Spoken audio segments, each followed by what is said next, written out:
খালা প্রায়ই আমার ঘরে আসতেন, তবে একদিন বিশেষ এক কারণে আমি নিজেই খালার ঘরের দিকে গেলাম।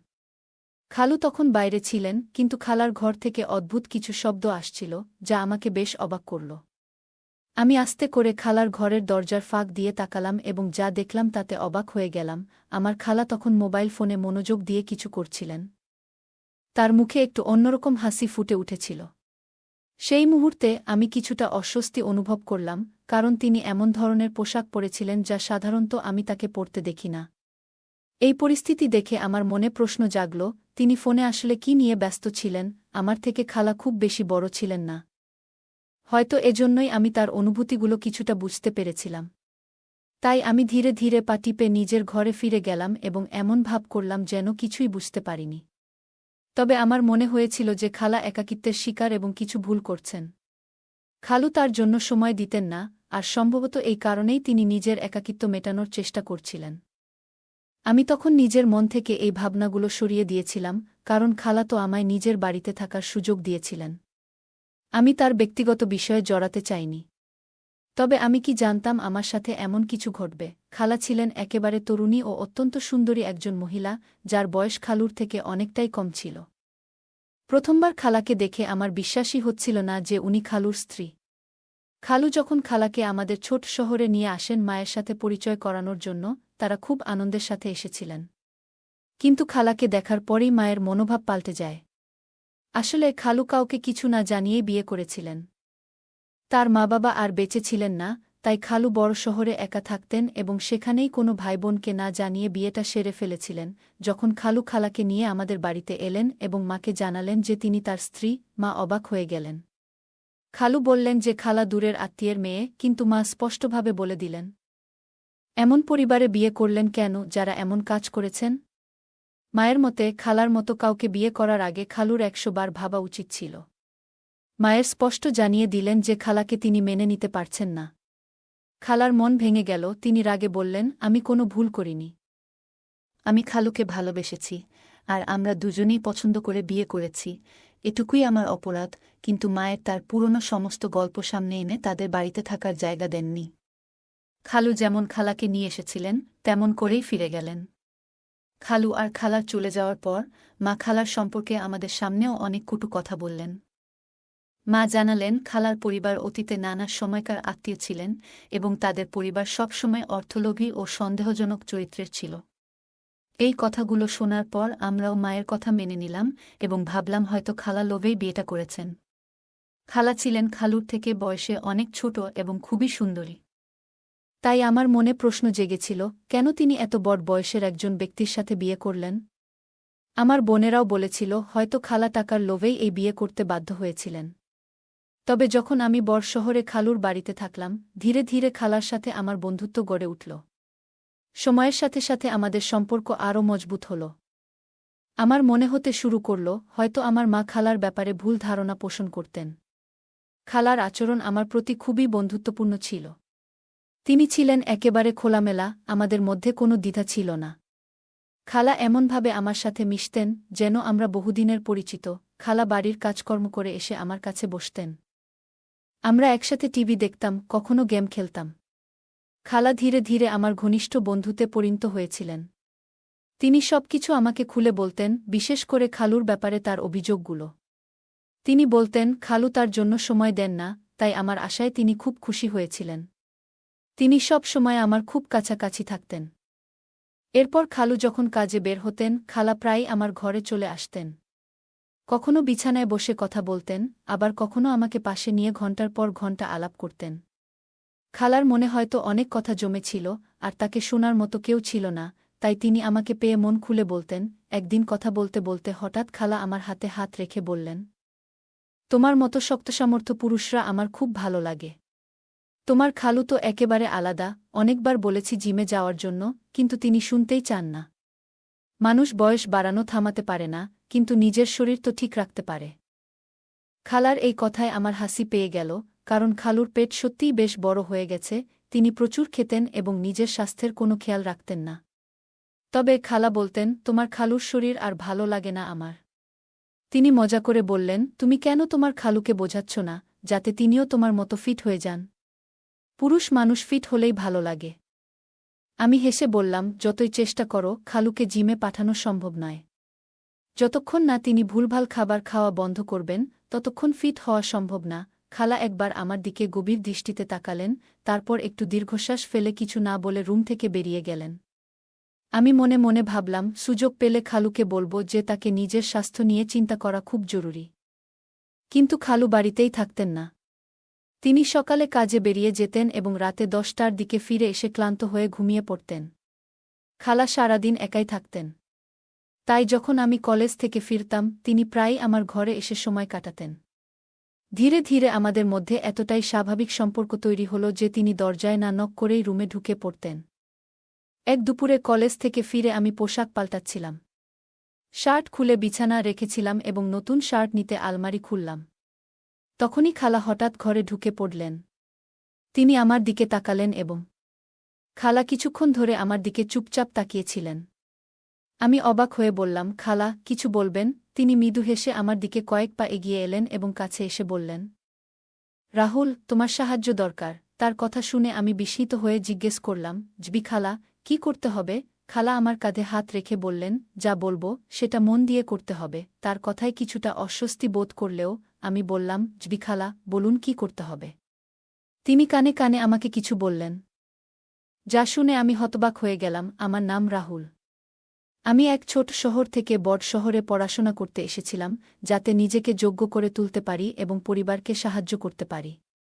এই শহরে আমার খালু থাকতেন, তবে খালার কারণে আমি তাদের বাড়িতে না থেকে হোস্টেলে থাকার সিদ্ধান্ত নিয়েছিলাম। আসলে আমার বড় খালা ছিলেন খুব অদ্ভুত প্রকৃতির। পরিবারের কারো সাথেই তার সম্পর্ক ভালো ছিল না। সবার সাথে ঝগড়া করে যোগাযোগ বন্ধ করে দিয়েছিলেন। কিন্তু আমি যখন পড়াশোনার জন্য বড় শহরে এলাম, খালা আমাকে দেখে বললেন, তুমি হোস্টেলে থাকার কি দরকার? আমাদের বাড়িতে এসো, আমাদের সাথে থাকো। খালার এই প্রস্তাবে আমি অবাক হয়ে গেলাম, কারণ তার তো আমার মায়ের সাথেও সম্পর্ক ভালো ছিল না। খালু এই প্রস্তাবে অবাক হলেন, কারণ তিনিও খালার স্বভাব ভালোভাবেই জানতেন।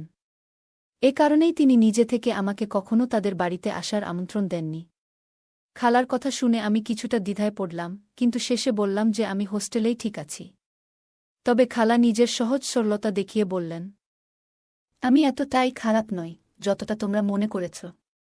তোমার মা খালা আমাকে অনেক কিছু বলেন, আমিও কখনো কখনো পাল্টা কিছু বলে দিই, কিন্তু এর মানে এই নয় যে আমি সম্পর্কের মর্ম বুঝি না।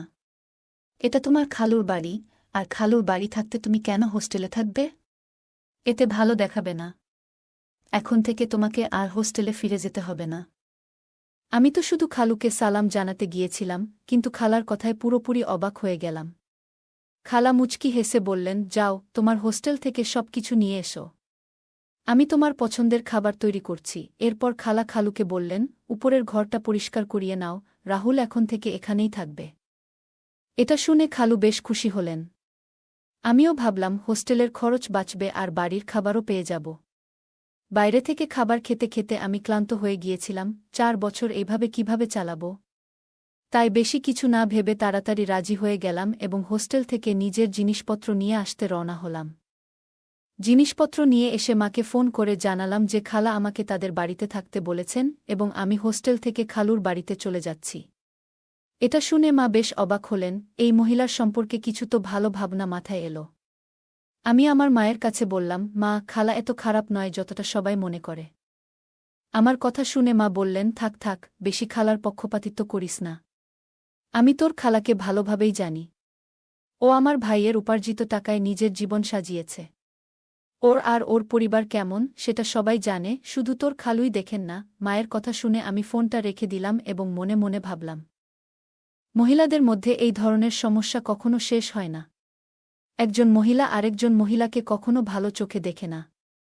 এরপর আমি নিজের জিনিসপত্র গুছিয়ে নিলাম। আমি খালার বাড়িতে পৌঁছালাম, কিন্তু জানতাম না যে আমার খালা আমাকে বাড়িতে ডাকার পিছনে আসল উদ্দেশ্য কী ছিল। আমি আমার জিনিসপত্র গুছিয়ে হোস্টেল থেকে খালার বাড়িতে এলাম। খালা আমার পছন্দের খাবার রেঁধে রেখেছিলেন। সেই রাতে আমি, খালা আর খালু অনেকক্ষণ ধরে আড্ডা দিলাম। খালু তার স্ত্রী তানিয়র প্রশংসায় পঞ্চমুখ ছিলেন, আর আমি দেখে খুশি হলাম যে তারা একে অপরের সঙ্গে বেশ সুখী। পরের দিন খালু অফিসে চলে গেলেন, আর আমার কলেজও বন্ধ ছিল। আমি সকাল 10টার দিকে ঘুম থেকে উঠে রুম থেকে বের হলাম। দেখলাম খালা ঘরের কাজ করছেন, হাতের ঝাড়ু দিয়ে ঘর পরিষ্কার করছেন। খালাকে এমন মনোযোগ দিয়ে আগে কখনো দেখিনি। তিনি বেশ সুন্দরী ছিলেন, পরিশ্রমে তার কপালে ঘাম জমে গিয়েছিল। আমাকে দেখে তিনি বললেন, তুমি নাশতা করবে? তোমার জন্য কিছু বানিয়ে দিই? আমি বললাম, না খালা, আপনার কষ্ট করার দরকার নেই। তিনি কাজ ফেলে আমার কাছে এসে বললেন, তুমি কি তোমার মায়ের মতো আমাকে পর ভাবো? আমি বললাম, না, এমন কিছু না। এরপর তিনি আমার হাত ধরলেন এবং আমাকে সোফায় বসিয়ে বললেন, আমার সম্পর্কে অনেকেই ভুল ধারণা পোষণ করে, কিন্তু আমি এতটা খারাপ নই। আমি আর তোমার খালু। হ্যাঁ, আমি নিজের পছন্দে বিয়ে করেছি। কিন্তু এর মানে এই নয় যে আমি সংসার করতে জানি না। তোমার মা বারবার আমাকে বলতেন যে আমি সংসারী মহিলা নই, কিন্তু এর মানে কি সত্যিই তা? আমি এটা সহ্য করতে পারিনি, তাই রাগের বশে আমি তাকে কিছু কথা শুনিয়ে দিয়েছিলাম, তুমি এসব কথায় মন খারাপ করো না। আমি চেয়েছিলাম সম্পর্কটা স্বাভাবিক হোক। তাই তাদের বাড়িতে থাকার সময় আমি সিদ্ধান্ত নিয়েছিলাম সবকিছু ভুলে যেতে। আমি খালাকে বুঝিয়ে বললাম যে মনের কোনো পুরনো কষ্ট আমি আর মনে রাখতে চাই না, আর মায়ের কথায় প্রভাবিত হয়ে কোনো পুরনো ঝগড়া মনে রাখার কোনো ইচ্ছা আমার নেই। খালা এটা শুনে খুব খুশি হলেন। তারপর খালা বললেন, চলো দুজন মিলে কিছু নাশতা বানাই। আমিও এখনো কিছু খাইনি। খালা তখনও মাথায় ওড়না নেননি, বরং আমাকে নিয়ে রান্নাঘরে চলে গেলেন। তিনি আমার সামনেই সব সময় খোলা মেলাই থাকতেন। এতে তিনি কিছু মনে করেন না, কারণ শহরের মেয়েরা খোলা মেলা থাকতেই বেশি পছন্দ করে। তিনি কাজ করতে করতে আমাকে কিছু কিছু নির্দেশ দিচ্ছিলেন, আমিও তার সাথে সাহায্য করছিলাম। কিছুক্ষণ পর আমরা একসাথে বসে নাশতা করছিলাম। খালার সহজ সরল এবং আপনভাব আমাকে ভালো লাগছিল। হোস্টেলের জীবনের চেয়ে এখানে থাকা অনেক বেশি আরামদায়ক মনে হচ্ছিল, কিন্তু ধীরে ধীরে আমি বুঝতে পারলাম খালা খুবই একাকী।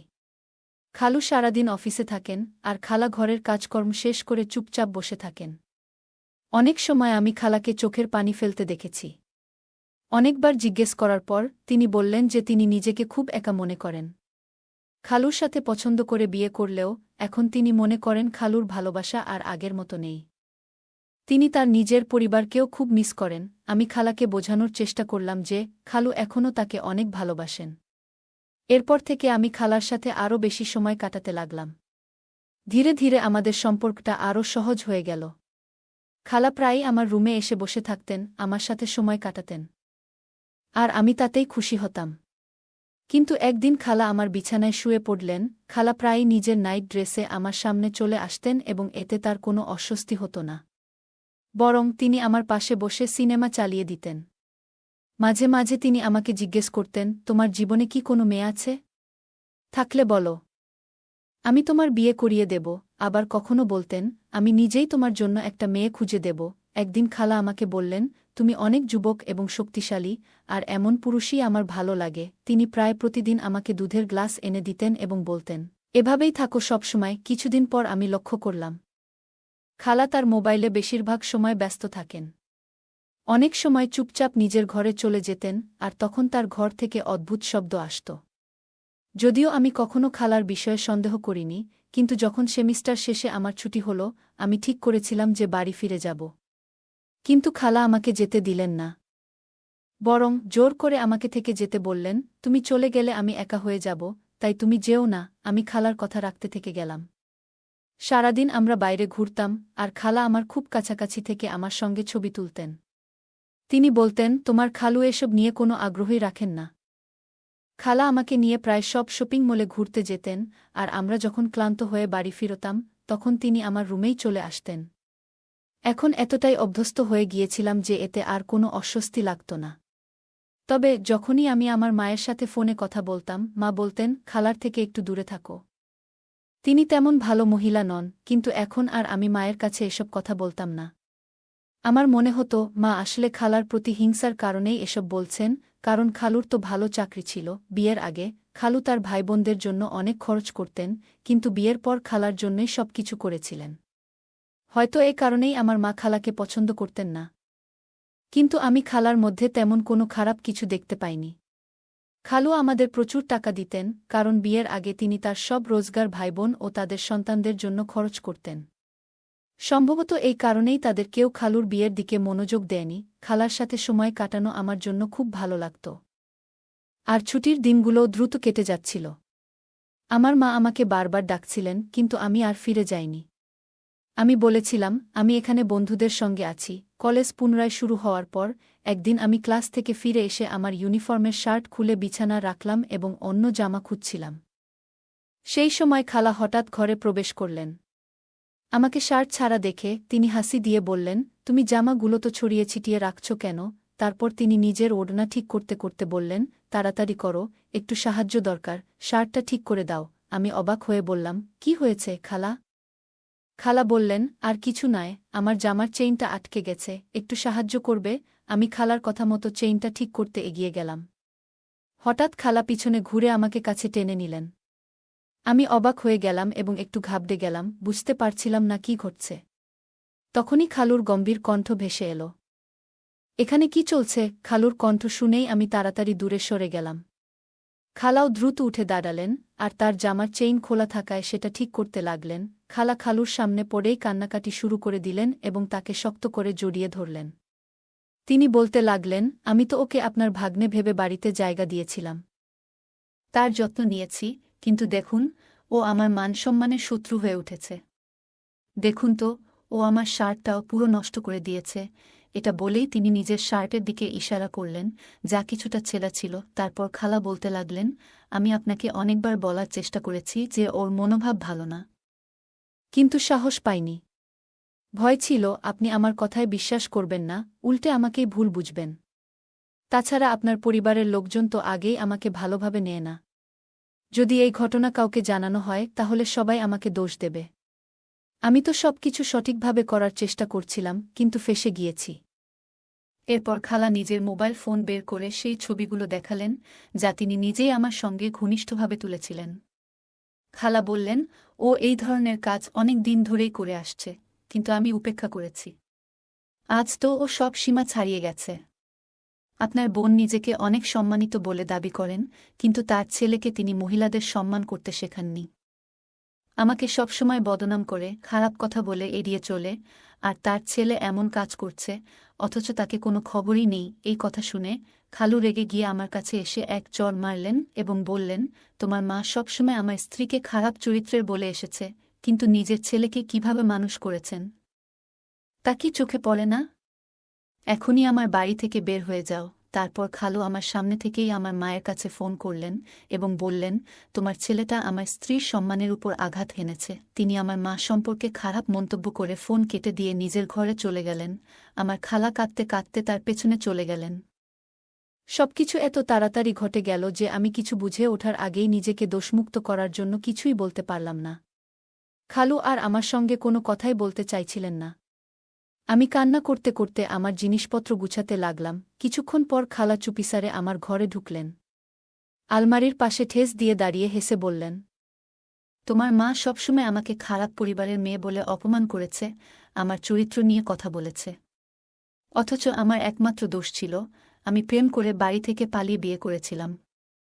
এখন দেখো, কিভাবে তোমাকে খারাপ চরিত্রের হিসেবে খালুর সামনে দাঁড় করিয়ে দিলাম। এখন তোমার মা বুঝবে বিনা কারণে কাউকে দোষ দিলে তার উপর কিভাবে বিপদ আসে। আমি তো বিয়ে করেছি, কিন্তু তোমার উপর যে অভিযোগ উঠেছে সেটা তো খুব ভয়ানক। সারা জীবন এই কলঙ্ক কখনো ধুতে পারবে না। তোমার মামা এখন তোমার সমস্ত আত্মীয়দের ফোন করে তোমার কাজকর্মের কথা বলছেন। এবার কিভাবে পরিবারের মধ্যে মুখ দেখাবে? আর তোমার মা কিভাবে সবাইকে জবাব দেবেন, সেটা আমি দেখতে চাই। এ কথা বলে খালা হেসে ঘর থেকে বেরিয়ে গেলেন, আর আমি যেন মাটির নিচে তলিয়ে গেলাম। তখনই আমার মাথায় এলো, এটা সবই আমার মায়ের সাথে শোধ নেওয়ার জন্য ছিল। তারা ভালোর মুখোশ পরেছিলেন, কিন্তু ভিতরে ভিতরে প্রতিশোধের আগুন পুষেছিলেন। তবে কোথাও আমার এবং আমার মায়েরও ভুল ছিল। কেন আমি আমার যুবতী খালার কাছাকাছি গিয়েছিলাম? কেন আমি তাকে এমন সুযোগ দিয়েছিলাম? যদি আমার মা তার চরিত্র নিয়ে প্রশ্ন না তুলতেন, বারবার তাকে অপমান না করতেন, হয়তো তিনি এ ধরনের কাজ করতেন না। আমি আমার জিনিসপত্র গুছিয়ে নিলাম, চুপচাপ খালুর বাড়ি ছেড়ে বেরিয়ে গেলাম। মা আমাকে আবার ডেকে পাঠিয়েছিলেন। বাড়ি ফিরে যাওয়ার পর মা আমাকে খুব তিরস্কার করলেন। আমি মাকে পুরো ঘটনা খুলে বললাম, কিন্তু তিনি বললেন, তোমার কথায় কেউ বিশ্বাস করবে না, কারণ তোমার খালু সবাইকে বলছেন যে তিনি নিজে তোমাকে সব দেখেছেন। কেউ বিশ্বাস করবে না যে তুমি কিছুই করনি। আমি মাকে বললাম, তুমি কখনো বিশ্বাস করতে চাইলে না যে খালা খারাপ নন। বরং তুমি নিজেই তাকে খারাপ বলেছিলে, যদিও তিনি তোমার সাথে কখনো কোনো অন্যায় করেননি। তুমি তাকে ভালোভাবে চিনতেও না, শুধু কিছু কথা শুনেছিলে অন্যদের কাছ থেকে, আর সেই শোনা কথার উপর ভিত্তি করেই তুমি খালাকে কটু কথা শুনিয়ে যেতে। কিন্তু কিভাবে জানো যা তুমি শুনেছ সেটা সত্যি ছিল নাকি মিথ্যে? যেমন আমার উপর আনা অভিযোগ, আমি মাকে বললাম সম্পর্কগুলোর মাঝে বিষ ঢেলে দিয়েছিলে তুমি, আর তার মূল্য আমাকেই দিতে হলো। আমি খালাকে দোষী মনে করি না, বরং তুমি দোষী। আমি কখনো খালার মধ্যে লোভ বা খারাপ কিছু দেখিনি, এমনকি খালুর সাথেও তার কোনো খারাপ আচরণ চোখে পড়েনি। তবে তোমাদের কথাবার্তার কারণে হয়তো তিনি একটু কঠোর ছিলেন খালুর প্রতি। আমার কথা শুনে মা চুপ করে গেলেন। গল্পটি আমাদের শেখায় যে পারিবারিক সম্পর্কের মধ্যে যোগাযোগ ও বোঝাপড়া কতটা গুরুত্বপূর্ণ। গল্পের গুরুত্ব আমাদের জীবনে অত্যন্ত গভীর ও বহুমুখী। এটি শুধু বিনোদনের উৎস নয়, বরং শিক্ষা, অভিজ্ঞতা বিনিময় এবং সমাজে ইতিবাচক পরিবর্তন আনার একটি শক্তিশালী মাধ্যম। প্রতিটি গল্প আমাদের নতুন দৃষ্টিভঙ্গি, শিক্ষা এবং অভিজ্ঞতার সঙ্গে পরিচয় করিয়ে দেয়, যা আমাদের জীবনকে নতুন আলোতে দেখতে সাহায্য করে। এভাবে গল্প আমাদের সমাজ, সংস্কৃতি এবং ব্যক্তিগত বিকাশের একটি অবিচ্ছেদ্য অংশ হয়ে ওঠে। তাই আমাদের উচিত গল্প বলার ও শোনার এই শিল্পকে কেবল রক্ষা করা নয়, বরং সেটিকে আরও বিকশিত করা। এর মাধ্যমে আমরা আমাদের চিন্তা প্রসারিত করতে পারব, অনুভূতিকে আরও গভীর করতে পারব এবং পারস্পরিক সংহতির বন্ধনকে শক্তিশালী করতে পারব। বন্ধুরা, যদি এই গল্পটি ভালো লেগে থাকে, তাহলে দয়া করে ভিডিওটি লাইক করুন এবং আমাদের চ্যানেলটি সাবস্ক্রাইব করুন। পাশে থাকা বেল আইকনটি প্রেস করুন, যাতে করে আমরা যখনই নতুন ভিডিও আপলোড করি তার নোটিফিকেশন সবার আগে আপনার কাছে পৌঁছে যায়। ধন্যবাদ, দেখা হবে আমাদের পরবর্তী ভিডিওতে।